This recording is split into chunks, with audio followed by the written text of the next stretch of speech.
Hi everyone, so did you just saw what happened there? That footage is a speedrun attempt from me, so how did I do it? This video is about full rotation guide on Childe National team, the most asked team rotation guide in this poll. These are all my techniques that I have developed using Childe National. This is a very detailed guide. I will talk slowly in this video because playing this team is very hard. There are 5 rules to keep in mind: swirl, timing, sequence, energy, and tactics. Number 1. The swirl. Childe National team needs you to learn about the elemental gauge theory, but that topic requires heavy discussion, so I will just simplify it for you. This is what I call hydro application, and this is pyro application. But there are different categories of elemental application, namely strong and weak application. Bennett applies strong pyro with his skill and burst. All of Xiangling's attack applies weak pyro. Childe can apply both weak and strong hydro. Childe's melee stance change, aimed charge shot, elemental burst, and riptide from the defeated enemies are all strong hydro application. His melee attacks and melee riptides apply weak hydro. So what the hell is this strong and weak elemental application? When strong hydro is applied to the strong pyro, it produces forward vaporized reaction, multiplying the damage by 2, and in the process, it eliminates the pyro aura. When strong pyro is applied to the strong hydro, it produces reverse vaporized reaction, multiplying the damage by 1.5, and in the process, it doesn't completely eliminate the hydro aura. The same is true with the weak versions of this elemental application. But I don't want you to bore with these hyper technical stuffs. So applying what we learned, Childe's melee stance change applies strong hydro. Then Bennett's burst applies strong pyro. What will happen there is that Bennett will not eliminate the hydro aura because it's a reverse vaporized reaction. The adjacent enemy that has no hydro aura in it will just receive the pyro. Now we have 2 different auras, the hydro and the pyro. Now this is the time that Sucrose can swirl the hydro and the pyro all together with their elemental skill, and this is called double swirl. Verdescent will reduce enemies' resistances that have been affected by this swirl. Both of them will have reduced resistance to both pyro and hydro. And according to Sucrose's passive, Sucrose will give elemental mastery to her teammates that has the same vision with the swirled element. In this case, Sucrose just double swirled hydro and pyro with their skill, so she will give elemental mastery to Childe and Xiangling. This is the working principle of the Childe National team, the true strength of this team. Number 2. The timing. This is very simple. Bennett's burst lasts for 12 seconds, as well as Noblesse Oblige. Verdescent's resistance shred lasts for 10 seconds. Thrilling Tales also has 10 seconds, and Sucrose's elemental mastery giveaway lasts for 8 seconds. Since Xiangling is the mother of all snapshots, Xiangling can cast her burst inside all of these buffs' duration, and the said buffs will continue to live within Xiangling's Pyronado even if the buffs are already expired. The tricky part is Childe's elemental burst. The shortest buff duration is from Sucrose's elemental mastery giveaway, which is 8 seconds. The moment Sucrose swirls hydro, Childe needs to execute his elemental burst within that 8-second timer. If not, he will lose the elemental mastery buff, and 2 seconds later, the enemy will regain their resistance to hydro and pyro. A good rotation practice can clear this problem. Number 3. The sequence. There are 3 rotation sequences that I want you to inherit from me. The first one is the common one, the pro move, the rotation for the pros. Only pros do this. Just kidding. Number 1 is for multiple enemies. I call it the MTO, Multiple Target Opener. Use this at the start of every chamber with multiple enemies. You start with Childe's melee stance, Bennett's burst, then Sucrose double swirl with their elemental skill, then burst, then to Xiangling, drop the Stove God and Pyronado, and Xiangling will receive the buff from the Thrilling Tales of Sucrose. You can now fire your Childe's burst, then melee attack. After the onslaught, funnel some energy to Xiangling by using Bennett's elemental skill. Number 2 is for single target enemies. I call it the STO, Single Target Opener. Use this at the start of every chamber that has only one opponent.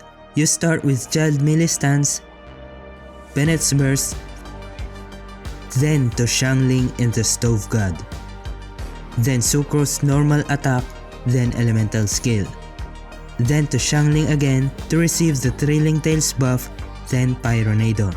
But wait, why Sucrose normal attack and elemental skill? Because we are only facing one enemy.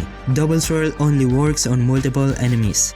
Let's rewind and look at the elemental gauge side of things. Let's start with Childe's melee stance, Bennett's burst. This is a reverse vape reaction. It will not consume all of the Hydro Aura. Then Xiangling Goba, notice that the enemy still has the Hydro Aura. Then back to Sucrose.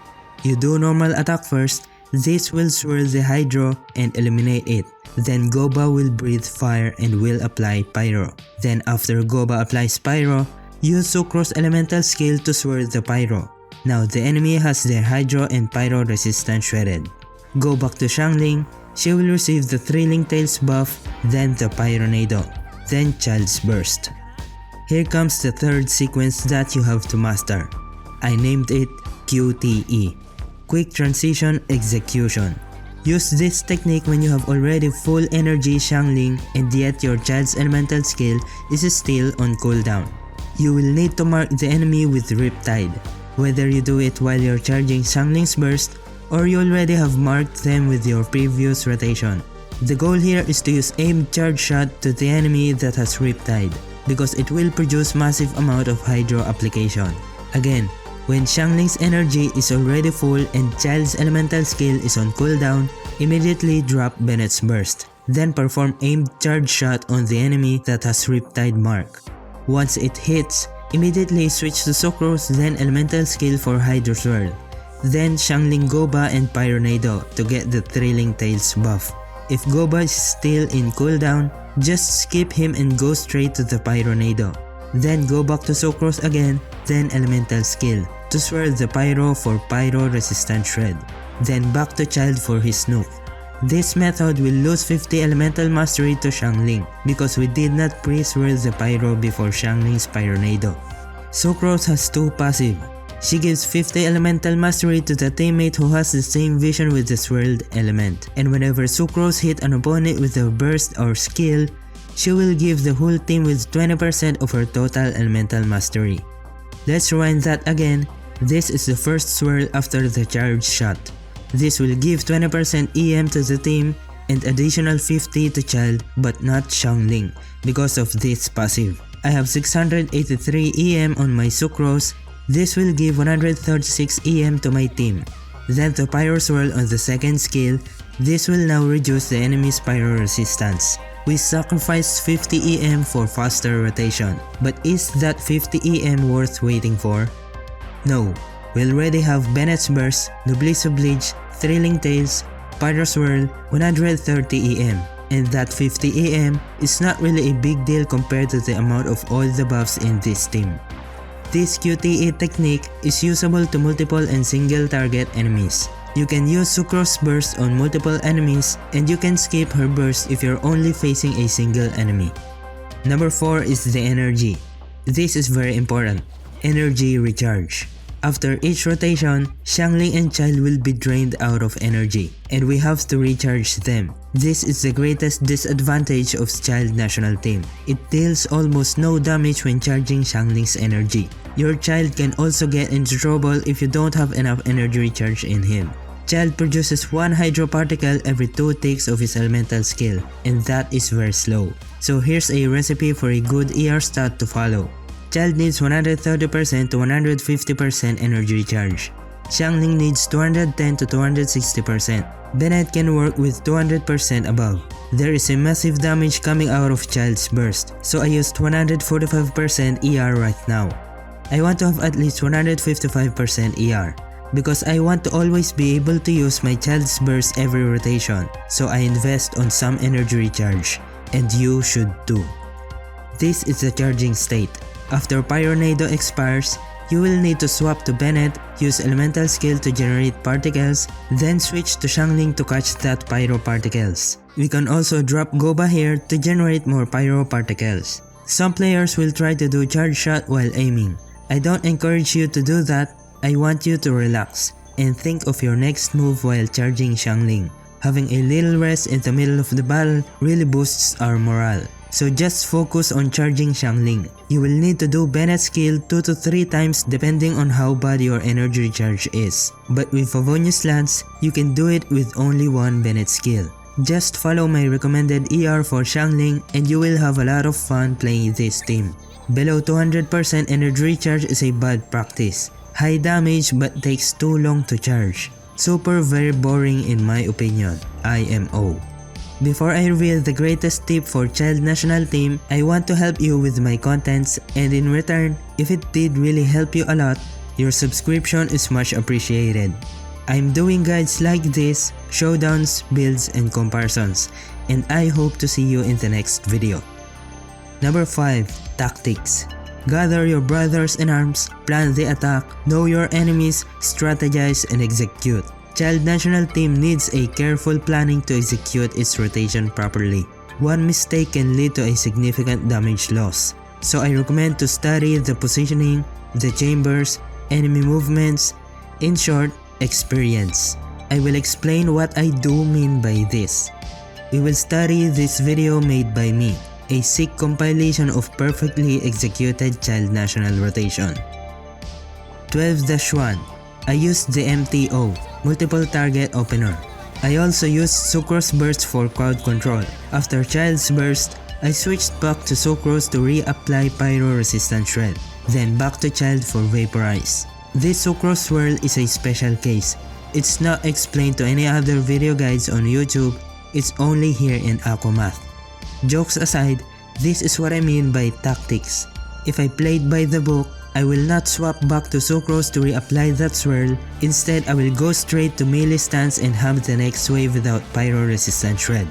But we have tactics. We know there will be a second wave, so we prepared Sucrose for the reapplication of the Viridescent shred on the second wave. Now moving on, I'm using Favonius Lance, so I just one-tap Bennett's skill, then we're already good to go for the second rotation. On the second rotation, I used the QTE, Quick Transition Execution, Bennett's Burst, Aimed Charge Shot, Hydro Swirl, and I noticed I just did a double swirl accidentally. So I will not reapply Pyro Resistant Shred after Xiangling's Pyronado. I will just go straight to the Obliteration. Another adjustment for our rotation. We did not play by the book because we know the principles. We know that if we do double swirl, we will have both their Hydro and Pyro resistant shredded. 12-2. I did not use any of the mentioned opener here. The enemy starting location is too far for double swirl setup. I had to use aimed shot on one enemy, then ham the other enemy with Pyro. One has Hydro, one has Pyro. I can now double swirl them when they get near to me. I changed my rotation. The Thrilling Tales will now go to Childe, because I will be doing one-shot execution. Again, another example of not playing by the book. We have to strategize per chamber, study the opponents, the battlefield, battle stations, battle tactics. 12-3. Another one-shot execution. I aimed shot, then swirl, then back to Childe for the Thrilling Tales buff. Then Bennett and Xiangling for Pyro application. And I didn't even bother to try to Pyro swirl because they will all die with this attack. So why bother boosting Pyro damage when the Hydro damage can just kill them all in one go? Another example of the number 5 tip, the tactics. Now that I gave you the 5 most important tips in playing Childe National team, I am asking you to comment down below what happened here in this 28-second footage. What techniques did I use? Why did I do this and that? What's the purpose of waiting? Why did I delay my rotation? I will pin the comment of the one who can completely explain how I managed to speedrun the floor. This is an examination to what have you learned from this video. The swirl, the timing, the sequence, the energy, and the tactics. Also, here's the link of the epic video we just reviewed. Adios!